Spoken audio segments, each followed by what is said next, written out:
Very good morning, students. So, last class we have discussed about some of the important concepts. Just once we'll give a recap of that. Factors affecting strength of an asset. Actually, that is mainly depending on two important factors, that is a bond strength as well as bond polarities. Similarly, last class even we have discussed about common ion effect and buffer solution. Similarly, types of the buffer solution with the examples. Even we have discussed about calculation of pH of the buffer. So basically two types of buffer. One is called as acidic buffer and another is called as basic buffer, with which how we can calculate the pH by using a Henderson's equation. Also we have discussed in detail. And children's, today's class we have to discuss about hydrolysis of salt and the pH of their solution. This concept is very important. In your lower class, you have studied about the concept called as neutralization reaction. Okay, you all know what do you mean by neutralization. Generally, an acid reacts with the base, which in turn produces salt as well as water. This reaction is called as neutralization.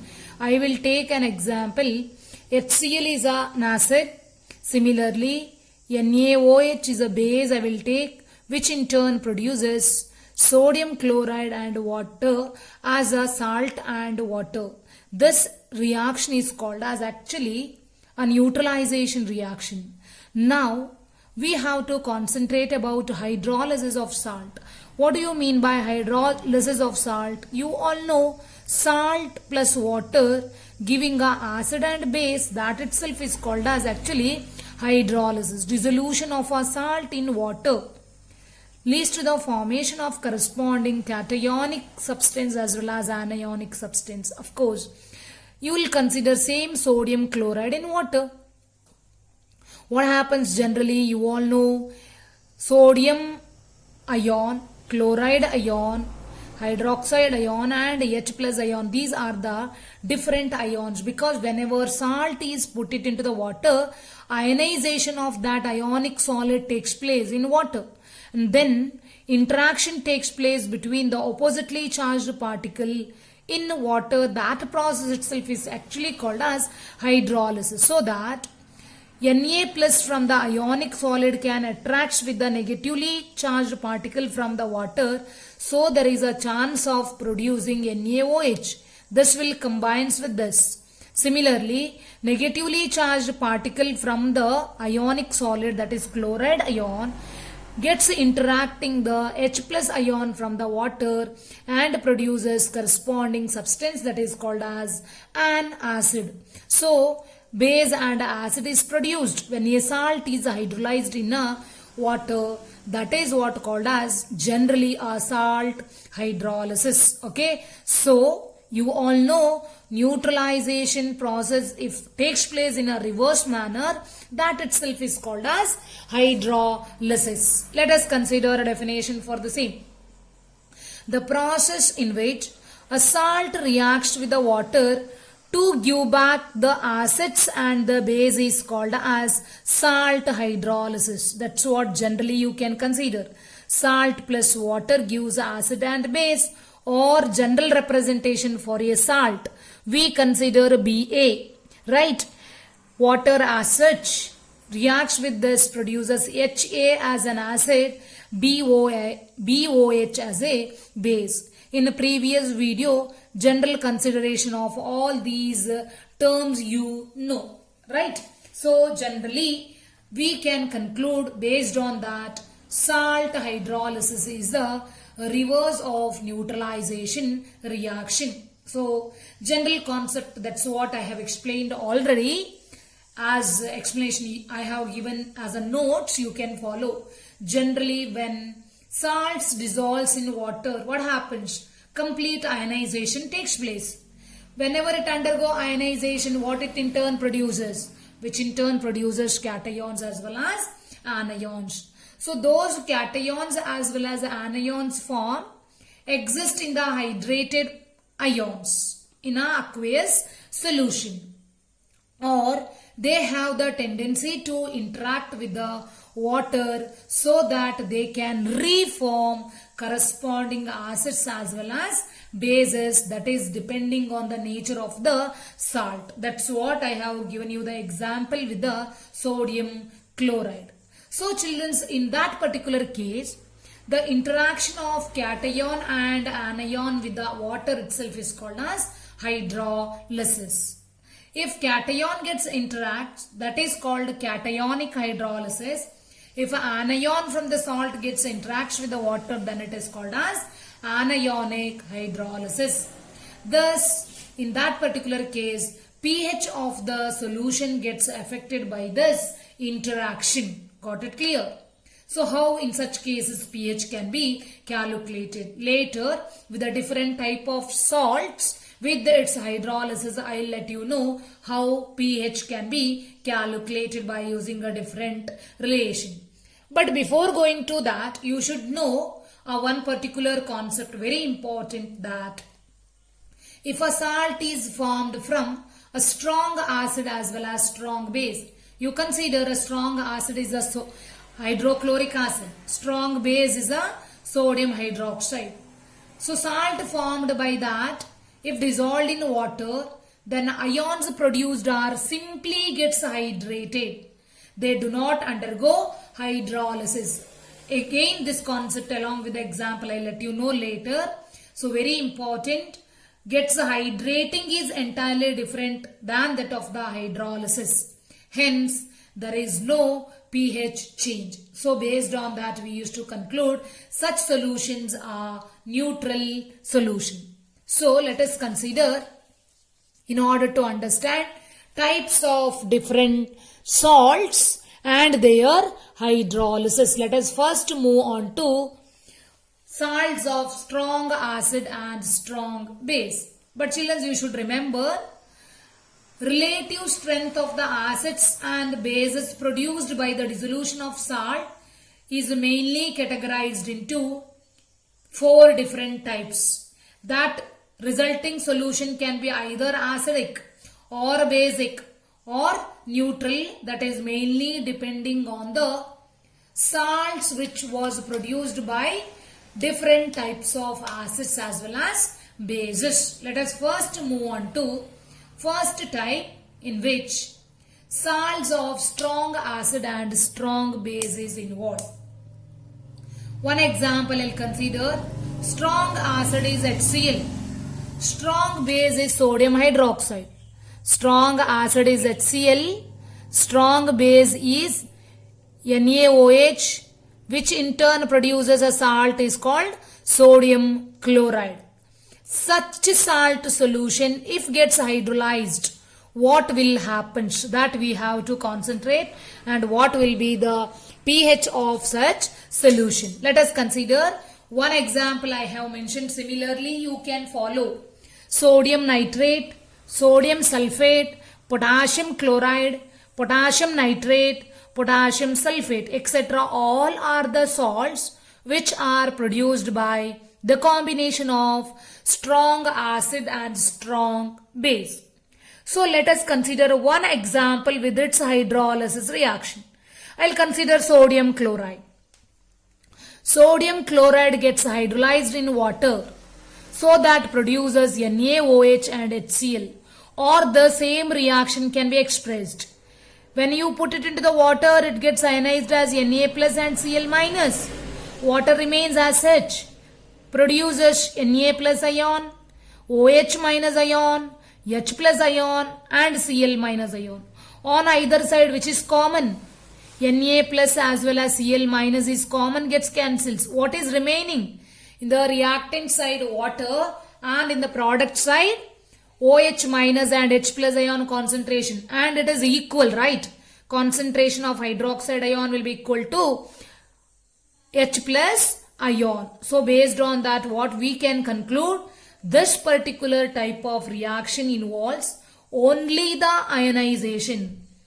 There is no hydrolysis, so that there is no formation of a base or acid, so that only ionization, no hydrolysis, because the solution results only the H plus and hydroxide ion concentration, and that is equal to one another. Therefore, what we used to conclude? Solution will be neutral. Hence, it can be generalized that salts of strong acid and strong base do not undergo hydrolysis. Hence, the pH will be common or constant. We used to conclude pH will be neutral. Generally, we used to consider will be 7, right? This is a one type of salt. Similarly, we have to concentrate about second type of salt and its hydrolysis. Let us move on to salts of weak acid and strong base. Here I will take one example. Weak acid I will take acetic acid. Strong base, children, I will take sodium hydroxide.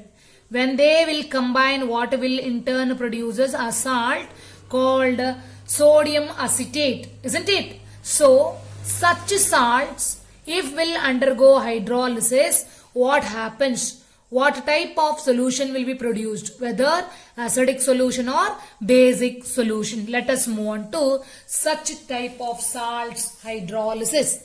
Okay. So, sodium acetate is a one example. Similarly, children, you can concentrate about some other example, that is sodium carbonate, potassium carbonate, sodium phosphate, etc. Let us consider its hydrolysis reaction. Okay, hydrolysis of one example, sodium acetate. How sodium acetate gets hydrolyzed? You all know sodium acetate gets hydrolyzed in water as acetate ion, direct reaction you can follow acetic acid and NaOH, or step by reaction if you want you can follow. Sodium acetate gets hydrolyzed to form acetate as well as Na+. Once the acetate ion formed gets hydrolyzed in water to form acetic acid as well as hydroxide ion, right? Means hydroxide ion concentration will be more in this case we used to consider. Or continued part of the first, acetic acid, sodium acetate can be ionized as acetate as well as Na+ ion. In water, they have the tendency to form acetic acid as well as OH minus along with the Na+. On either side, if you consider, Na+ ion concentration is common, gets cancelled. So what is left? Acetate ions are common, only this is in excess. So what we can conclude, hydroxide ion is present in the solution, so that such salt is basic or alkaline in nature, or solution of such salts are basic or alkaline in nature, so that what we can conclude, pH for such solution will be greater than that of 7. And children, you should note in this case, as acetic acid is weak acid, does it will undergo ionization? No, it will undergo only partial ionization, so that what we will conclude, acetic acid form will not undergo ionization completely, so that base concentration is more. Hence we used to conclude acetic acid is weak acid, remains mainly in the unionized form. Therefore, hydroxide ion concentration increases. Hence pH can be calculated by using a formula directly. 7 plus half into pKa. Similarly, children, we have to follow third type of salt solution, that is prepared by salt of strong acid and weak base. You can follow a strong acid HCl and weak base ammonium hydroxide, which in turn produces a salt called ammonium chloride. Similar type of salts you can follow: copper sulfate, ammonium nitrate, aluminium chloride, calcium chloride, etc. All are the similar type of salts produced by strong acid with the weak bases. Let us consider hydrolysis of one particular salt, that is ammonium chloride. You can follow ionization reaction of ammonium chloride in different ways.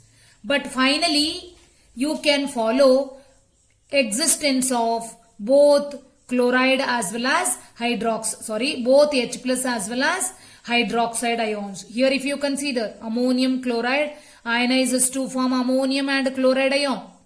But in aqueous media it in turn produces hydroxide and H plus ion, isn't it? So, what we used to consider, ammonium hydroxide is a weak base over here.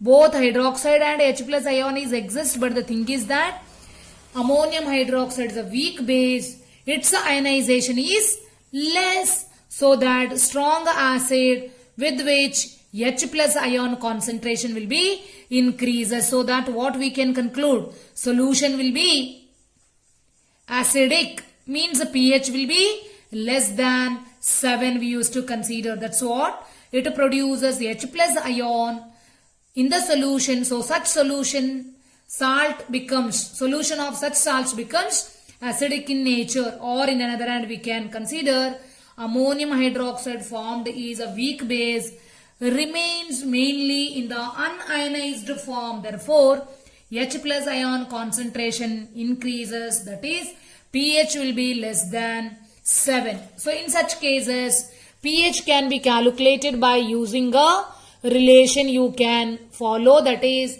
pH will be equal to 7 minus half into pKb plus log C, concentration. C stands for concentration.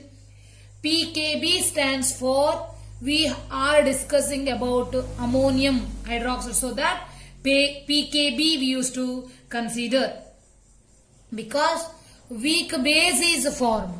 Weak base formed is ionized partly, so that H plus ion concentration is more. So that's why we used to consider here pKb, but in previous case we have considered pKa, because acetic acid was formed. Its ionization is very less. Similarly, children, we should concentrate about last type of salt with which hydrolysis, that is salt of weak acid and weak base. You all know weak acid is acetic acid, weak base is ammonium hydroxide. When these two combine, what will be produced? You are going to get ammonium acetate salt. So such salts, other examples also you can follow, ammonium carbonate, aluminium phosphate, etc. Let us consider hydrolysis of one particular example, that is ammonium acetate. Its hydrolysis reaction I have followed, which in turn produces acetic acid as well as base ammonium hydroxide. Both will be produced. Both are weak acid as well as weak base. Two different way by which ionization can be expressed, right? Here you can follow acetic acid and ammonium hydroxide. Acetic acid is a weak acid. Ammonium hydroxide is a weak base. So based on that, what we can conclude? Both anionic as well as cationic hydrolysis takes place. So resulting solution may be either neutral, or can be slightly acidic or slightly basic. That is mainly depending on the degree of ionization of weak acid as well as weak base formed. Here weak acid formed is acetic acid, weak base formed is ammonium hydroxide. Both are weak electrolytes, hence almost their ionization will be same. Almost they are weak, so that their tendency to undergo ionization is also almost same. So that what we can conclude, almost the solution will be neutral.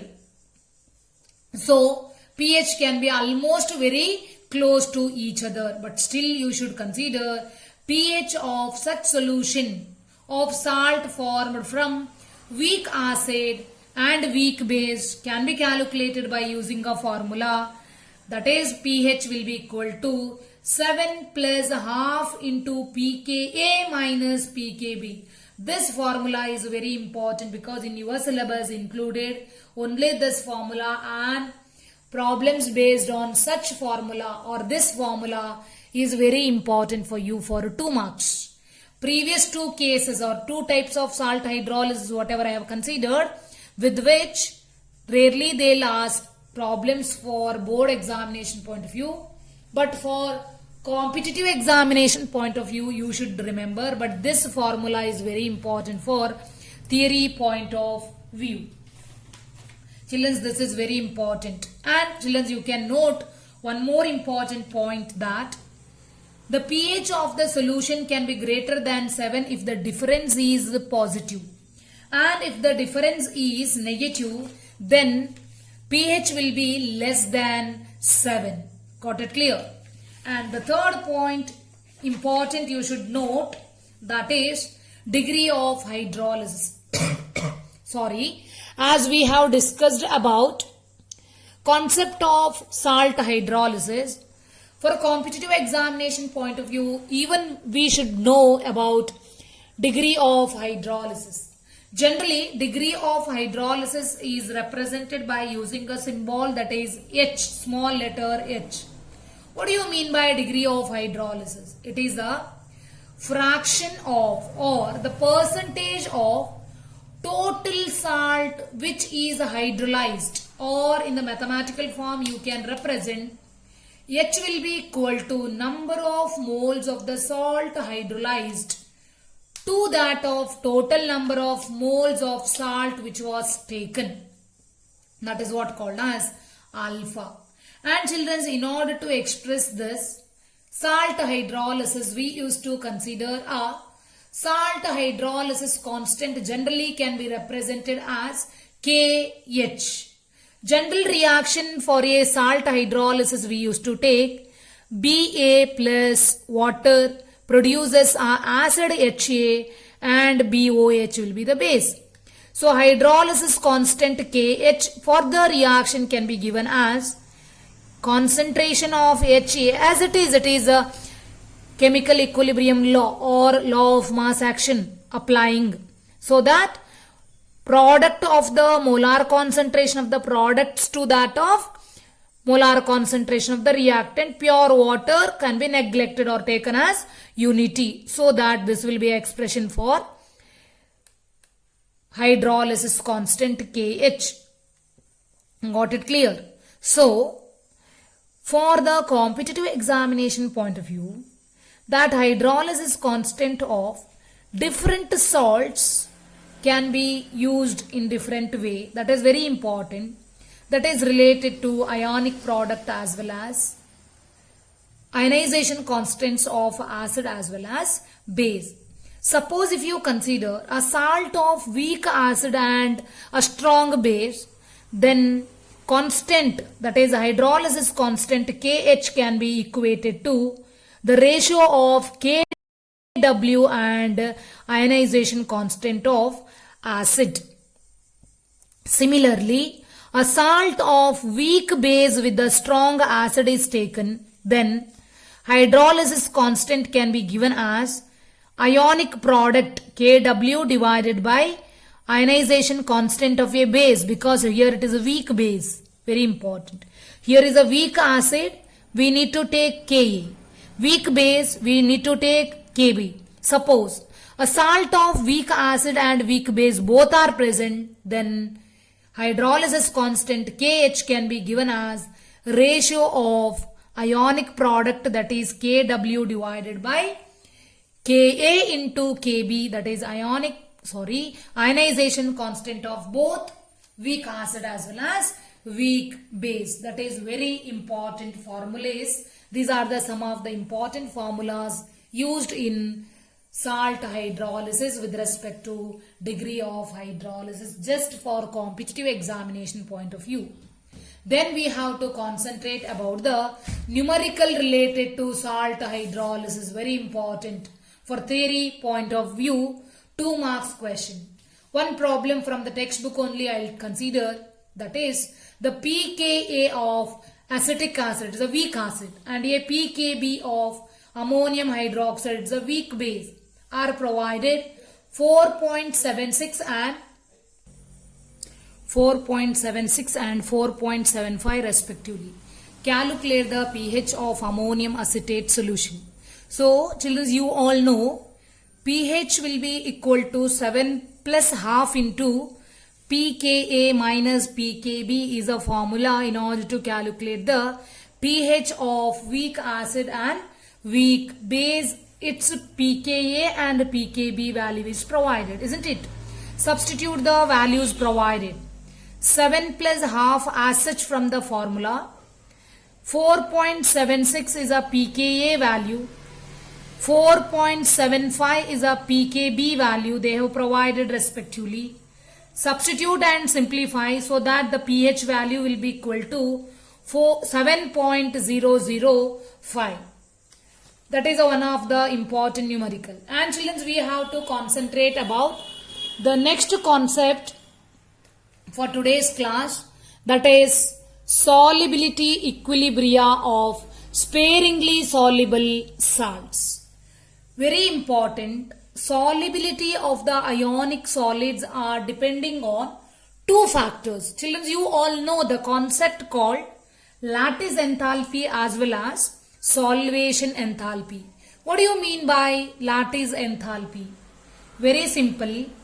Lattice enthalpy is the amount of the energy released when 1 mole of the ionic solid is converted into its gaseous ions. In two ways we can explain, isn't it? 1 mole of the ionic solid is getting converted into its gaseous ions. Whatever will be the energy released, that is called as lattice enthalpy. Or in another hand we can say, when 1 mole of the ionic solid is formed, whatever is the energy released. Here, amount of the energy required to convert 1 mole of the ionic solid into its gaseous ions. Or another hand, the amount of the energy released when 1 mole of the ionic crystal is formed from its gaseous ions. Both the ways we can consider, that is what called as lattice enthalpy. Similarly, children, you all know the concept of hydration enthalpy or solvation enthalpy. What do you mean by solvation? Very simple. You put a ionic solid into a particular solvent. Generally, we used to consider solvent as water. But no need to consider only water as a solvent. Any solvents you can consider, either covalent solvents or non-polar solvents or apolar solvents. You should remember, in the polar solvents, dissolution is more, and in non-polar or covalent solvents, dissolution rate is less. So generally we used to consider an example, sodium chloride is put it into the water. Here it gets ionized as Na plus, chloride minus. Interaction, that ions in the solvent gets interacted. During the interaction, whatever is the energy released, that itself is called as solvation energy. But here water is used as a solvent, hence we used to conclude it is a hydration enthalpy. Both these concepts, either you can consider a lattice enthalpy or you can consider a solvation enthalpy, or specifically it is a hydration enthalpy. We have discussed in detail in S block elements chapter, right? So that what you can conclude, the solubility of the ionic solids in water or any solvent depends on the lattice enthalpy of the salt as well as solvation enthalpy of the salt in solution. That's what two factors I have already explained in detail. But you should note one important point, that if the solvation enthalpy of a solid is more than that of its lattice enthalpy, then that particular solid or salt gets dissolved in a solvent. In water, whenever you consider hydration enthalpy is more than that of its lattice enthalpy, then that particular salt gets dissolved in water. Okay, but children, you should note, some of the ionic solids such as calcium chloride is highly soluble in water. Means here solvation or hydration enthalpy is more than that of its lattice enthalpy. But some other solids, example lithium fluoride, you can consider it is insoluble because in that particular case lattice enthalpy is very high compared to that of solvation enthalpy, or it is called as hydration enthalpy. Similarly, what generally we used to consider, the same concept I have explained. For a salt to dissolve in a solvent, the strong force of attraction between the ion. Strong force of attraction between the ion is called as lattice enthalpy. Must be overcome by the ion solvent interaction. What is that ion solvent interaction? Very simple. Ion solvent interaction is nothing but solvation enthalpy. Children, you remember, whenever you use any solvent, it becomes a solvation energy, or the process is called solvation. But specifically, water is used as a solvent, then it will be a hydration enthalpy. And in order to dissolve a particular solid, generally the solvation energy or the hydration enthalpy should be greater than that of its lattice enthalpy. See, other case you can follow. In non-polar solvents, generally covalent solvents are example. In case of covalent solvents, solvation enthalpy is small, but lattice enthalpy will be comparatively more. So that is not sufficient. Solvation enthalpy is not sufficient to overcome the lattice enthalpy, so that generally salts does not dissolve in the covalent solvents, but in polar solvents they get dissolved. So based on the solubility level, we should consider different types of the solid or different category of the solids, and in which particular category of the solids we can observe the equilibria. That is very important. Consider, based on the solubility level of different solids, how we can follow the equilibria. See, first consider category 1. Salt is highly soluble. If the salt type is highly soluble, its solubility should be greater than 0.1 molar. Similarly, second category of the salt you can consider, category is slightly soluble.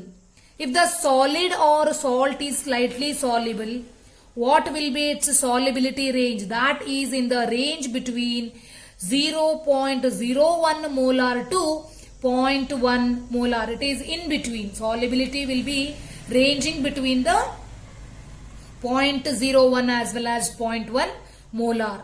Third category of the salt is called as sparingly soluble, means very less soluble. Slightly soluble, sparingly soluble.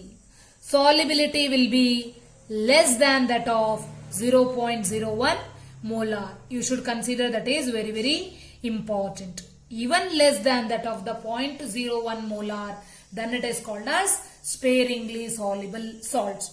These are the three different category of the salts, but we should consider, children, in which particular case the equilibria can exist. Can you answer among these three? Yes, of course, you can answer now, I think.